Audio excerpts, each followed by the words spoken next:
Oh, hello. Merry Christmas. Merry Christmas. Merry Christmas. Merry Christmas, season's felicitations, and wipe your feet. My friends at the USA Radio Network have something very special for you. We're not going to open it before Christmas. It's the world's biggest Christmas card. Oh, but sweetheart. Classic Christmas Radio Theater. God bless us, everyone. Yes, Tiny Tim. God bless us, everyone. Featuring some of the greatest Christmas radio shows of all time. Attaboy, Clarence. Attaboy. And now here's your host and my favorite elf, Wyatt Cox. One would think that a show like Suspense would have difficulty doing a heartfelt Christmas show. Well, they did a few, including one with Elliot Lewis as the producer and Dennis Day as the star. This program this hour from 71 Christmases ago, December 21st, 1950, Christmas for Carole.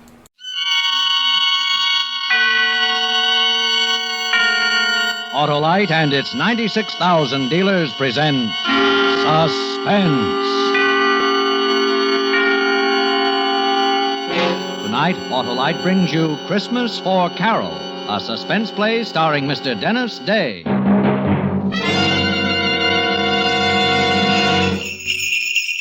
Some of the headlines on that December 21st, 1950, including the Korean War, a 20,000-man spearhead force of North Korea's reorganized army of 200,000 locked in furious combat with South Korean units along a frozen 30-mile front in central Korea. Senate passing an excess profits tax bill designated to drain $3.2 billion from corporations this year, and even more when the pace of defense spending quickens. Senate Crime Investigating Committee cracking down on its growing number of stubborn witnesses. It obtained the indictment of Ralph O'Hara, former Secretary-Treasurer of the now-defunct Trans-American News Service, for his refusal to testify. General MacArthur's headquarters ordered all Korean military dispatches submitted for official clearance before they're sent abroad. And the House yesterday formally called for a mass prayer by the U.S. people on Christmas Eve to bring about peace and justice in the world.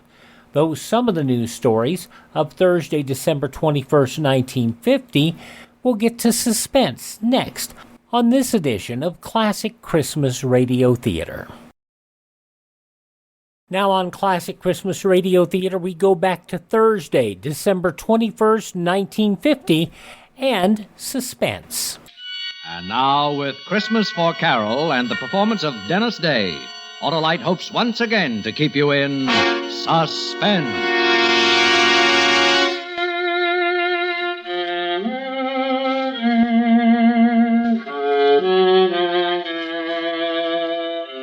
It was dark and silent. The window in the house glinted a little from the Christmas tree lights. Rocky didn't move. He just stood there in the alley, but I wanted to run. Fast, get away and put it behind me. Just a second. We got the money, Rocky. What are we hanging around for? Come on, let's get out of here. I said we wait for the old couple to get back. What for? Why take chances now? We got some money. How do we know it's all of it? Maybe they split it and put it in two places. We'll wait here and watch for them when they come in. They'll tip it. It was $8,000. That's what he withdrew. You asked for this, kid. Now do as you're told. We wait.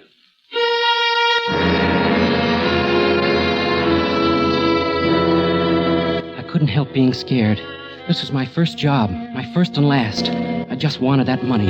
I wanted it fast and short, and I wanted to run away from it and forget it. A one-shot. That's why I got hold of Rocky Perea. Lucky. I had to be lucky just this once. For Carole, not for me.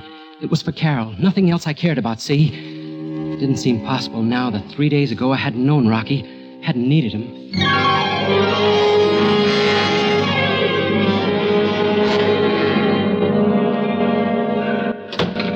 What is it, Doctor? How about the baby? Your wife must remain in bed. Serious? No, not serious, but she's got to stay flat on her back. A nurse. You should have a nurse with her all the time. Oh, but it's 2 months away, Doctor. It's just a question of keeping her relaxed and quiet, not letting her do any work around the house, lift things, or even walk. Okay, Doctor. And she'll be all right? There's one other thing. She was quite worried when I told her about the nurse. I got the feeling she's well afraid to have the baby. Afraid? Not for herself. I can't put my finger on it, but It's having a detrimental effect on a condition, and... I know what it is, Doctor. Money. Oh, I see. Well, it might not be easy finding a nurse. Only 4 days till Christmas. I'll get one, Doctor. Thanks. I'll call you this evening. Yeah. Thanks again, Doctor.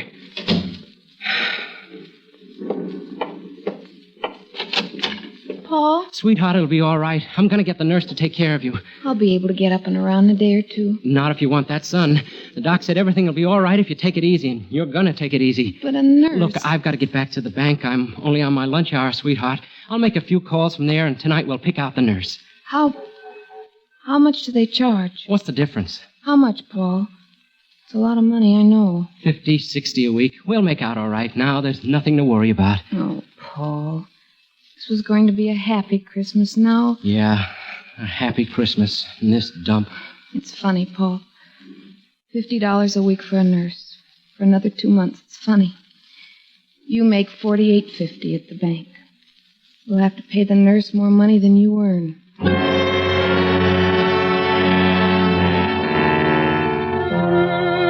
Yeah, more money than I earn. You know how it is being a bank teller? Feeling, seeing, handling money, taking in money, paying it out. When I went back to work, I was seeing it for the first time with something more than a detached feeling. Thinking, I need this money, I need this money, I need this money. How I need this money. For Carole and the baby. It was almost 3 o'clock when Eddie the bookie came in. Hi, Paul. Good day yesterday. And big action in a few days. Santa Anita opens. Yeah, people like to throw their money away. They throw it, I catch it. Eddie, could I see you later? You ready to make a deal? I want to talk to you. What time you through? 5 o'clock. Meet you outside at 5 o'clock.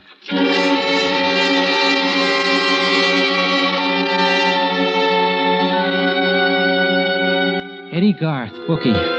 He quit school in the 7th grade. I held out and went through college. And all these years he's tried to get me to go in with him. To run his office, do the bookwork. He was waiting for me when I finished work.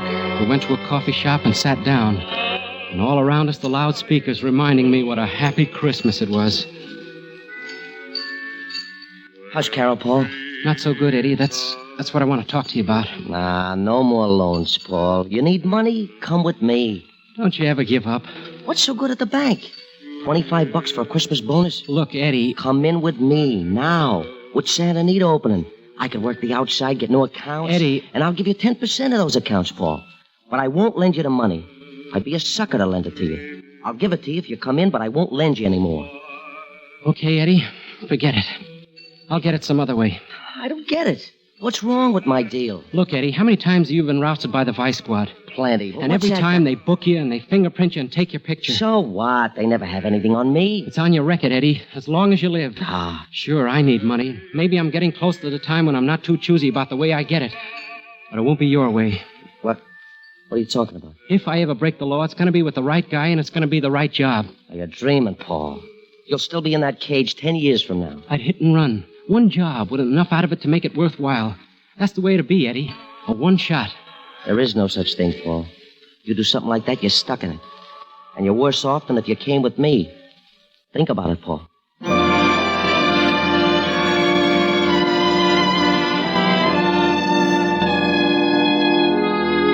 Go home then and fix dinner for Carole, all the time thinking of the money and Carole and the baby and debts. The worry eating at me and thinking about what I'd said to Eddie. Then the next morning, old man Forbes made a withdrawal. The first he'd ever made. Hiya, son. What? Oh, hello, Mr. Forbes. I'm going to miss you, son. Seems like we're good friends after all these years. Miss me? Take a look at the slip. That's a lot of money. 12 years hard work. That's what that money means. But you're taking it all out? Yeah, and I quit my job today. Quit your job? Ada and me, we've been waiting a long time for this Christmas. We're moving out of the city. Oh? We've had our eye on a little farm. Now we can buy it. Even got the papers drawn up. Then you're leaving right away? About a week. But Ada don't know yet. I'm going to surprise her. Kind of a Christmas present. But it's not safe to keep so much cash on you, especially I if... got a perfect place to hide it, son. No one would think to look there. Besides, I figure I've worked too hard and too long to lose it now. Oh, no, son, it wouldn't happen. Wouldn't seem right somehow.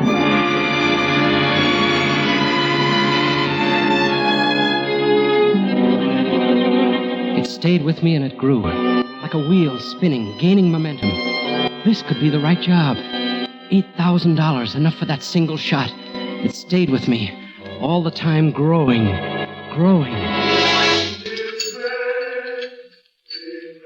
Yeah, lunch is on me, Paul. If you change your mind. No, I called you, Eddie, because I need your help. What kind of help? Well, you can arrange for me to talk to someone. Maybe. Who is it? Rocky Perea. Rocky Perea? Are you kidding? You picked yourself the right guy, all right. The cops don't even know what he looks like. They never mugged him or printed him. Yes, Eddie, that's right. You're crazy, I tell you. 1 million people want to talk to Rocky Perea, including the cops. No, Paul, I can't touch it. You can, Eddie, if you wanted to bad enough. Please, Eddie. All right. I'll see what I can do. Maybe I do know someone. And, Eddie, it's got to be soon. You know you'll be taking a chance. It better be good. It is, Eddie. Good enough to take the chance for.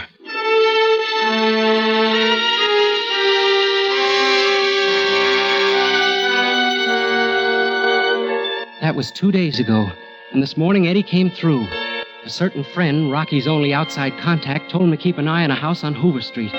Eddie gave me all the dope, what Rocky looked like, how he'd act, what to expect. And early this evening, I told Carole I was going out for a while, that I'd borrow the money from Eddie, and we wouldn't have to worry about paying it back for a while. That's what I told her, but that wasn't the answer. The answer was at the house on Hoover with Rocky Perea.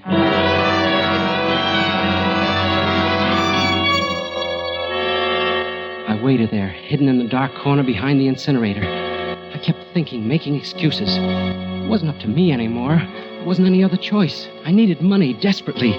I needed help to get the money. I waited more than an hour, and then I heard footsteps come up the alley. He stopped before the open patch of light, just like Eddie told me. He was careful, very careful, making sure no one was staking him. I took a deep breath and hitched my weight forward. He was going to cut across the open for the back door. I remember thinking, now, do it for Carole, for the rotten, miserable Christmas. Do it now. Rocky! He froze for a split second, and almost faster than I could see, he ducked into a shadow and spun around. The street light didn't touch him. It glinted on something metallic in his hand, and even from where I was standing, I could see he had a gun pointed at me.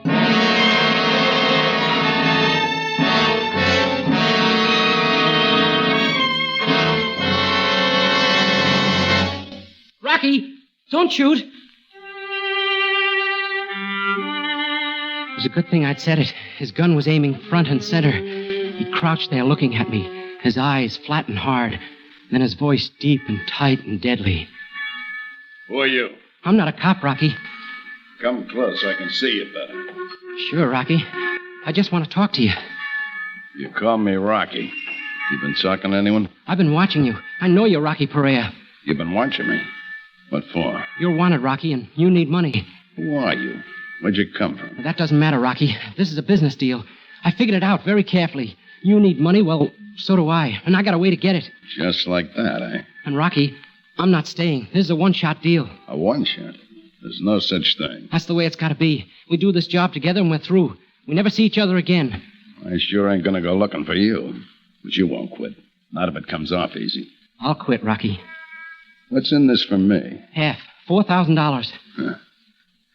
Well, kid, you ain't dumb by any means, staking me out like this. Almost smart enough to be a copper. You got guts, too. Tell me, you got a family? There's no one to stop me. I have a job that doesn't pay enough. This'll raise my salary. You want this one haul, then it's back to your job, eh? Yeah. Is it a deal? What's the job? I have a car. I'll tell you on the way. If you go for it, okay. If not, we forget the whole thing. Okay, kid. I'll listen to it. Let's go driving.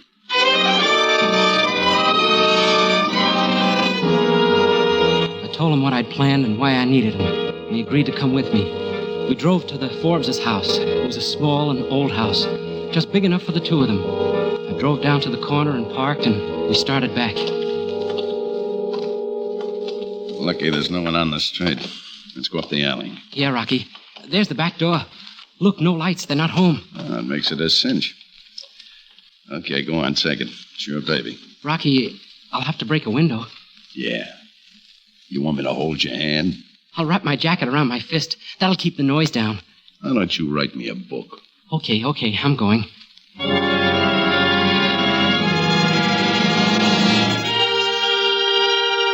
I was lucky. The side of the house was hidden from the street by a big tree, and there was light to see with from the Christmas tree in the living room. I wrapped the jacket around my knuckles, and with a short, sharp jab, broke through the window. Sounded like a cannon. The street being so quiet before, I was scared it would rouse the whole neighborhood. But like I said, I was lucky. I scrambled up the sill and dropped into the living room. I was pretty clumsy. I pulled out drawers, looked behind pictures, under cushions. I went in the kitchen and poked around the cabinets. I looked in the cookie jar, and I found a rolled-up wad of bills.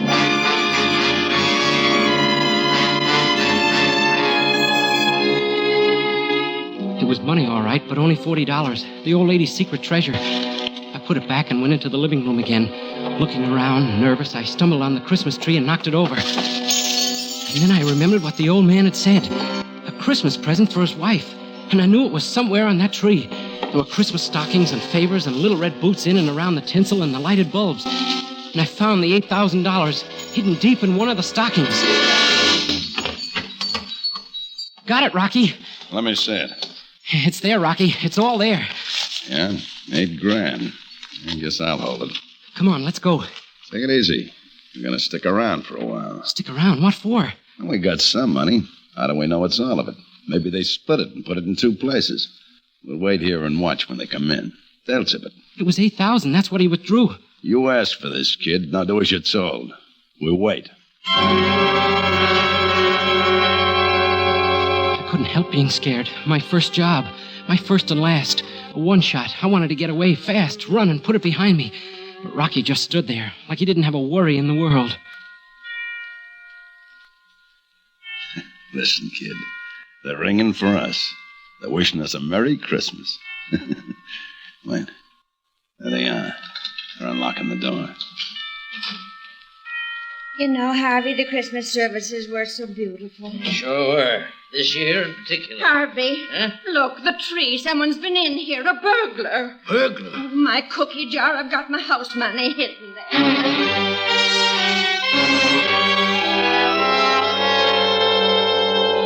The old lady ran to the kitchen, but Forbes knew where to look, and he knew it was gone.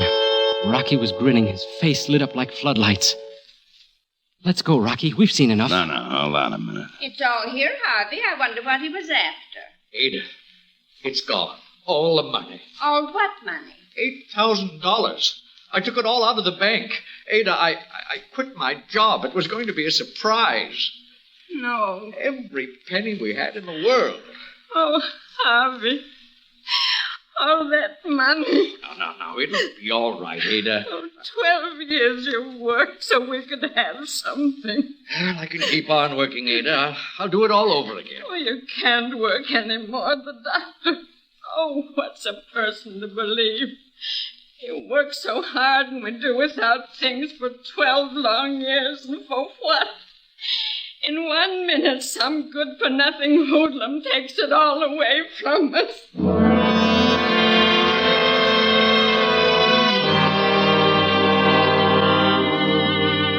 I looked at Rocky standing there next to me, his face split by that grin. It was funny to him, something to laugh about, to gloat over. That's why he'd stayed. Suddenly I knew I couldn't go through with it. Me, the guy who needed the money so bad, the guy with the bright one-shot idea. Quite a show, eh, kid?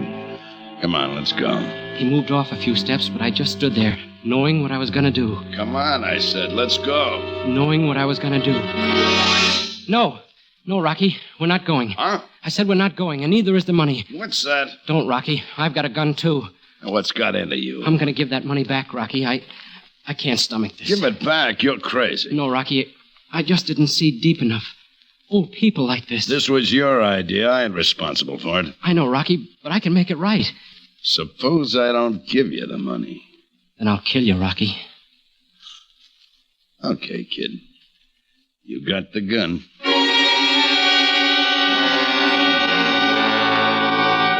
He gave me the money, all the hate showing in his eyes. I turned, started for the house. I gave him my back for a target, but he didn't use it. I knocked on the door. Yes, who? Paul. From the bank. I just had a fight with a guy, Mr. Forbes. Saw him jump from your window. I chased after him. Our window? You saw him? Yes, ma'am. I was walking past. I kind of figured he'd just finished robbing you. Well, did you catch him? Well, I couldn't hold on to him. He broke away, but not before I got this. Why, Harvey, the money. Yes. Oh, Paul, bless you. Oh, forget it. I'm only sorry I couldn't hold him. You say you fought with this burglar? Yes, he broke away before... We want to thank you, Paul. Forget it. I'll be going now. Oh, wait, Paul. We want to give you a reward. Oh, no. No, I don't want a reward. I'll have to be going.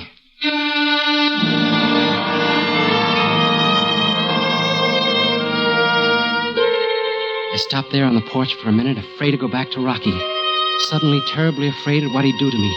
The old couple was still talking, loud, like old people do. Yes, it all happened so fast. I'll always wonder about that boy. What made him bring the money back? He's honest, Ada.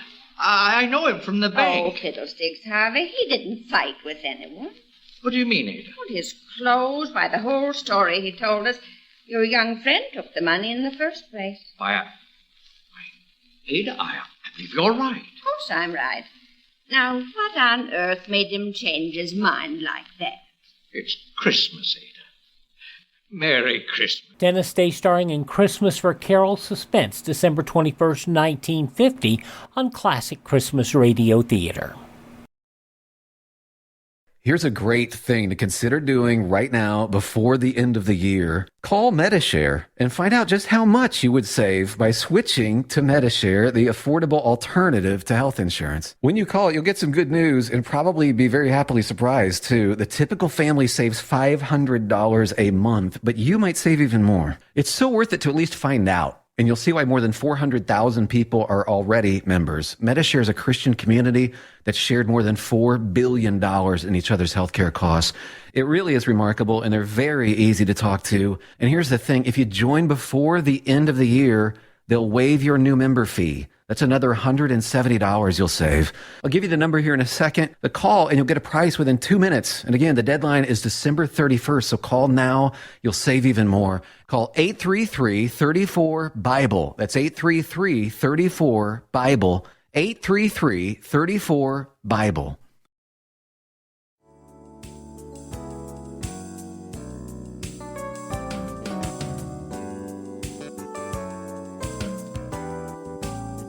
Thanks for tuning in to Classic Christmas Radio Theater here on your favorite radio station.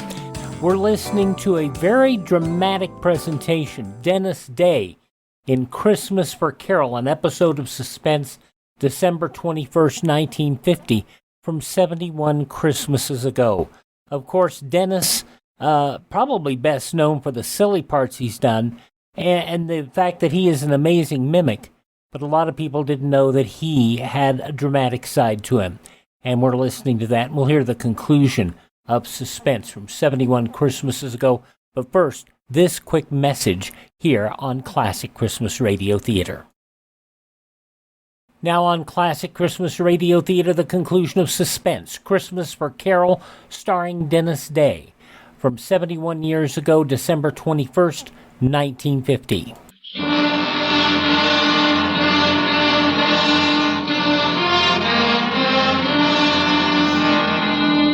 She'd known. The old lady had known all along. And it didn't make any difference. Why, she'd even offered to give me a reward. Suddenly I felt something strange, like being clean inside. Like being able to see something that wasn't there before. And the tightness, the fear eased a little. Now, let's go, kid. The car. Rocky. You did what you wanted. You just forgot that half of that money was mine. Now move.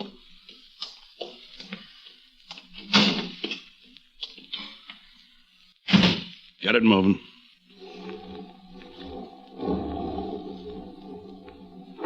What was it you said?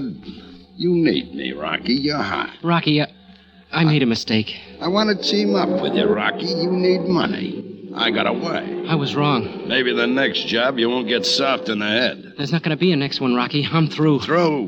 You think I spent Christmas Eve with you because I like you? I'm out $4,000. I'm sorry, Rocky, but there's not going to be a next time. You think so, huh? Stop the car. All right. But I'll never see it different, Rocky. I found out tonight. If it's not these old people, then it's someone else taking it just as hard. You sure? You sure it's not Christmas doing this? I'm sure. It's not for me, Rocky. Huh. You know, I'm kind of glad it turned out this way. You what? Well, you're through, ain't you? You're going back to your job. Yeah, Rocky, sure. Good. Then I figured it right. What? I didn't think you'd go through with it. Say, wait a minute. Yeah? You're not Rocky Perea. I said you were a smart kid. But the way you acted, so careful, sneaking in the alley and... Say, who are you? Weissman's the name. Police Lieutenant Richard Weissman, Gangster Squad. You're a cop? But where's Rocky? We picked him up this afternoon, kid. He had a couple of guys working with him, and I thought maybe you were one of them. Now I know different. A cop? I don't expect I'll run into you again, kid. So take care of yourself. And Merry Christmas.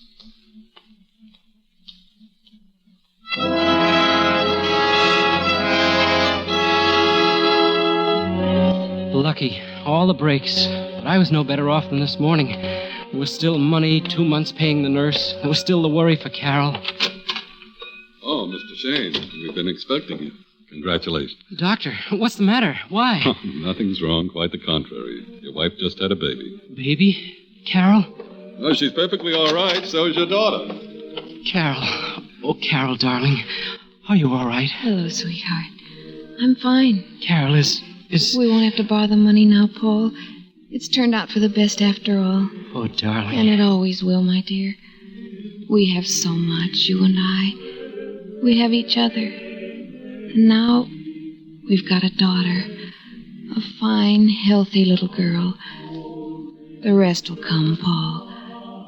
Let's live the day we have. Your little girl's over there, Paul.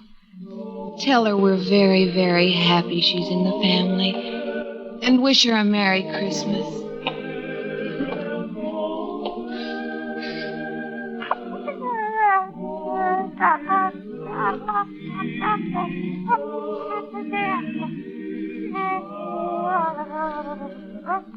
The first Noel, the angel did say, was to certain poor shepherds in fields as they lay, in fields where they lay keeping their sheep on a cold winter's night that was so deep.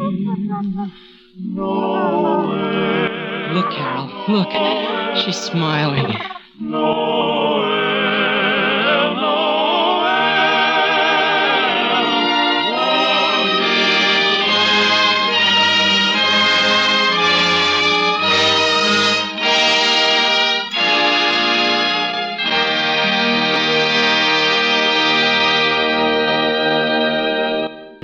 Suspense.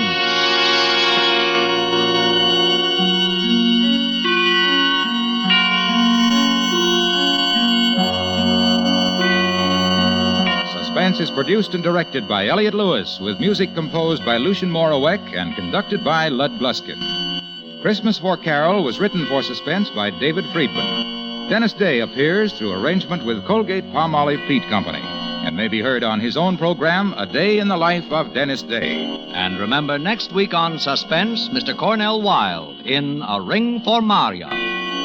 71 years ago, December 21st, 1950, Suspense. Lionel Barrymore stars in this episode of the Treasury Star Parade from December 24th, 1942.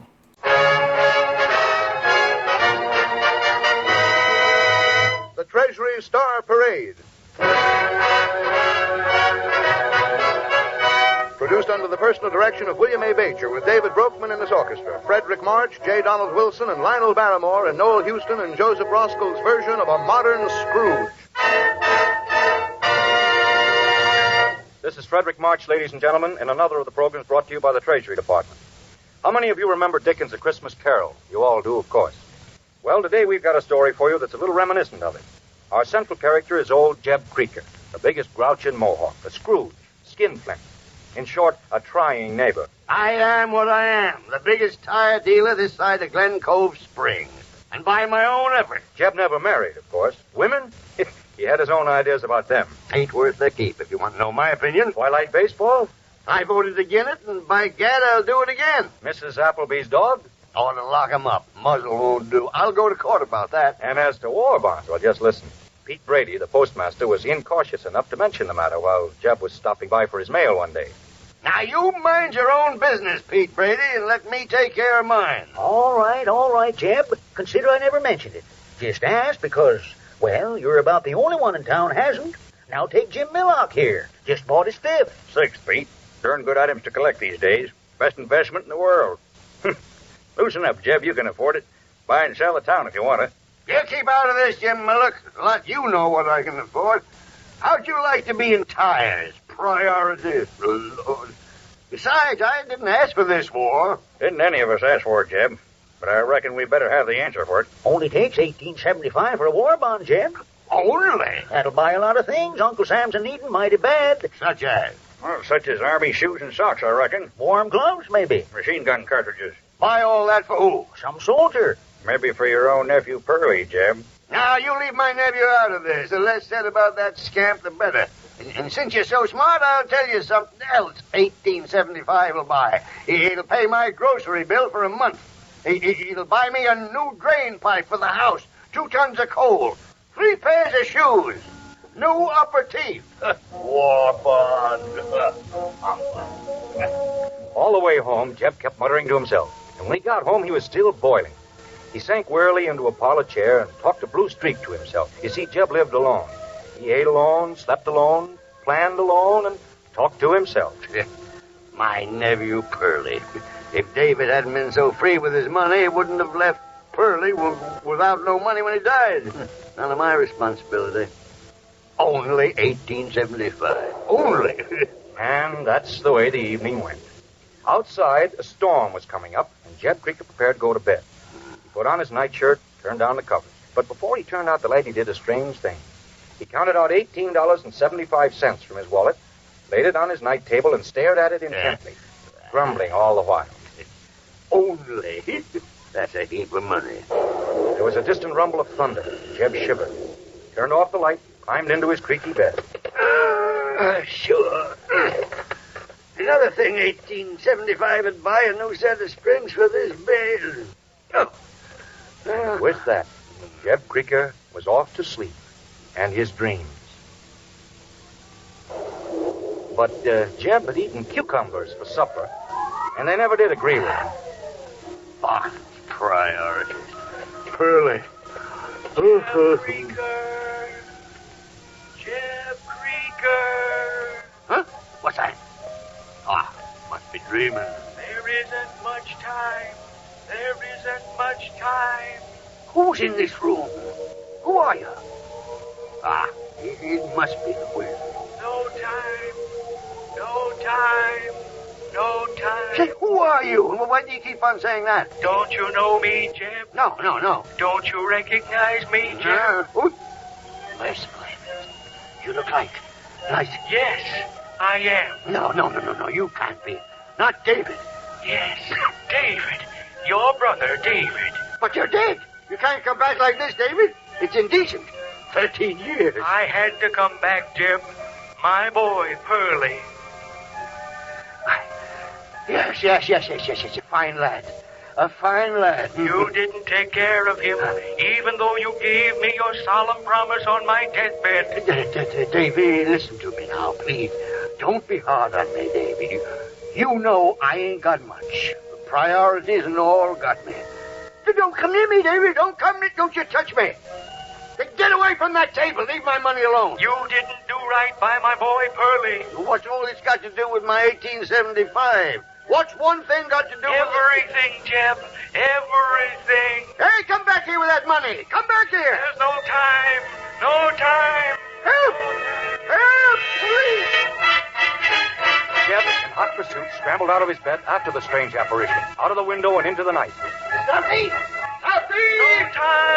No time! What a silly answer. My feet! As Jebb cried out with pain, he realized in grave dismay that he was running through the streets in his bare feet, wearing only his nightshirt. My God, look at me. But he couldn't stop now. On and on they went, until they came to a beautiful white building with a high dome. And David flew up an enormous flight of stairs. After him panted a winded Jebb. Stop. Stop, I say. Up until he was ready to collapse. The steps seemed to reach to heaven. And at the top, Jebb caught his breath and looked about him. Where is he? Where'd he go? Jack, this is the United States Congress. And me in my nightshirt. Suffering cats. Suddenly, he saw his eerie brother dart into a vast room filled with men in tumultuous debate. Jebb didn't dare go in. He was hardly dressed for the occasion. And I say to you, the Army appropriation is imperiled. We must get more money. This bill is in grave danger. The bill must pass. The safety of our country is at stake. It must go through. Gentlemen of the Congress, I have here $18.75 of Jebb Creeker's to be appropriated. No, stop! He stole that money! It's mine! Thank God. There stood Jebb behind the door in split nightshirt and bare feet, screaming furious. No! Why don't somebody listen to me? That's my money and I want it back! I protest! Old Jebb Creeker was fit to be tied. The bill passed. A slip of paper was given to David, who sped off like the wind. A night-shirted Jebb on his coattails, racing through space again.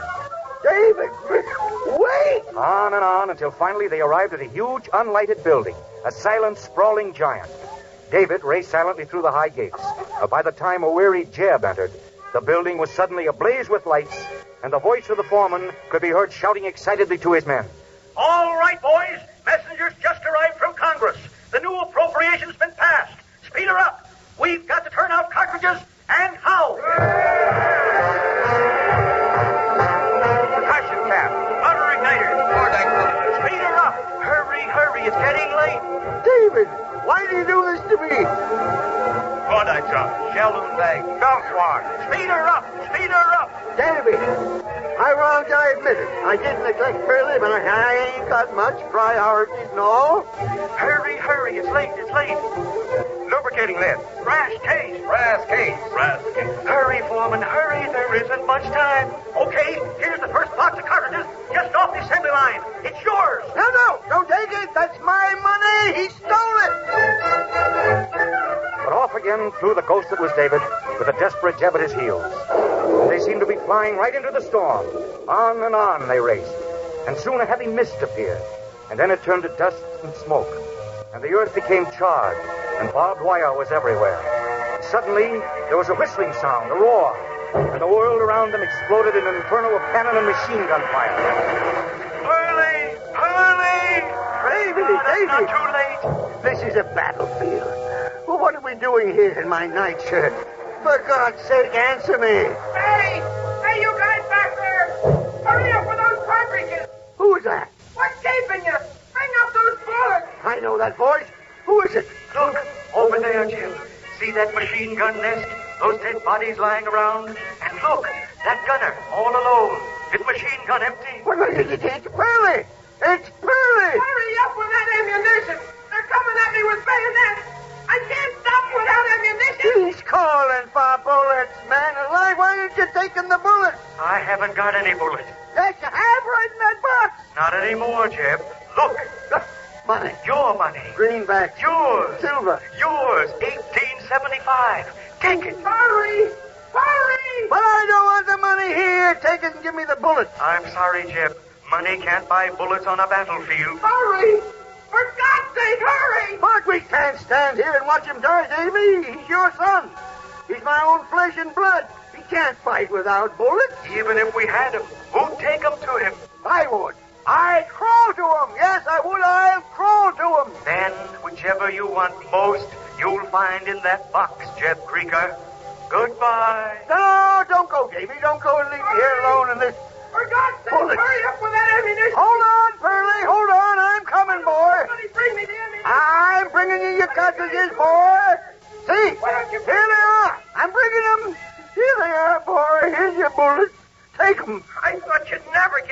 Uncle Jebb. Thank God you made it in time. Now watch me. That's it, boy. Give it to him. Give him the hackle. Give him the hackle.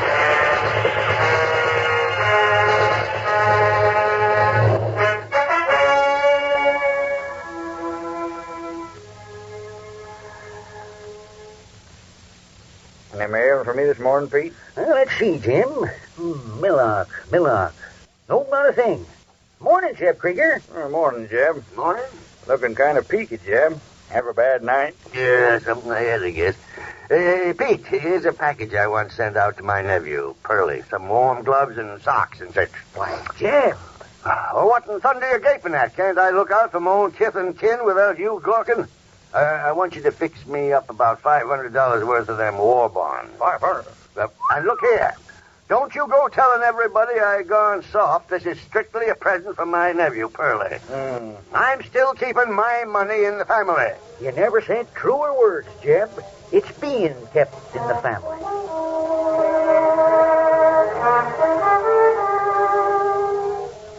Yes, Jebb Creeker's the finest old guy in Mohawk these days. And don't let his gruffness fool you for a minute. I am what I am. The best air warden this side of Glen Cove Spring. Twilight baseball? Wonderful sport. Wonderful. Good for the morale. Mrs. Appleby's dog? Nicest mutt in town. Well curbed. And as for war bonds, just listen. Darn good items to collect these days. Best investment in the world. I'm getting in on them. I wished all you would.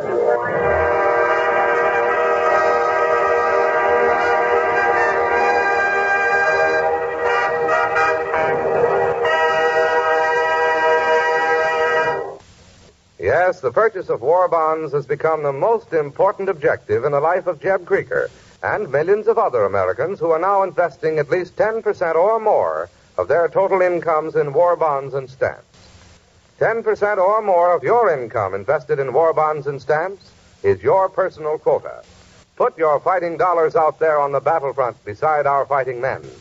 Join a payroll savings plan where you work and pledge yourself to top that 10% today. This is Larry Elliott speaking, and may I remind you again that this is your country. Keep it yours.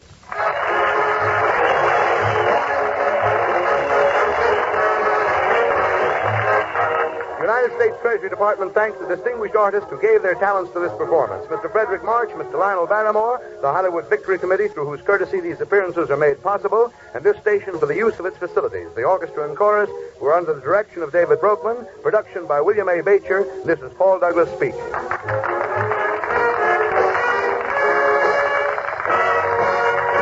Typical of what you would hear during World War II, constant pleas for purchase of war bonds by everybody. That was from Christmas 1942, going back 79 Christmases on Classic Christmas Radio Theater. I hope you will take a moment to visit my personal webpage if you have a like to, classicradio.stream.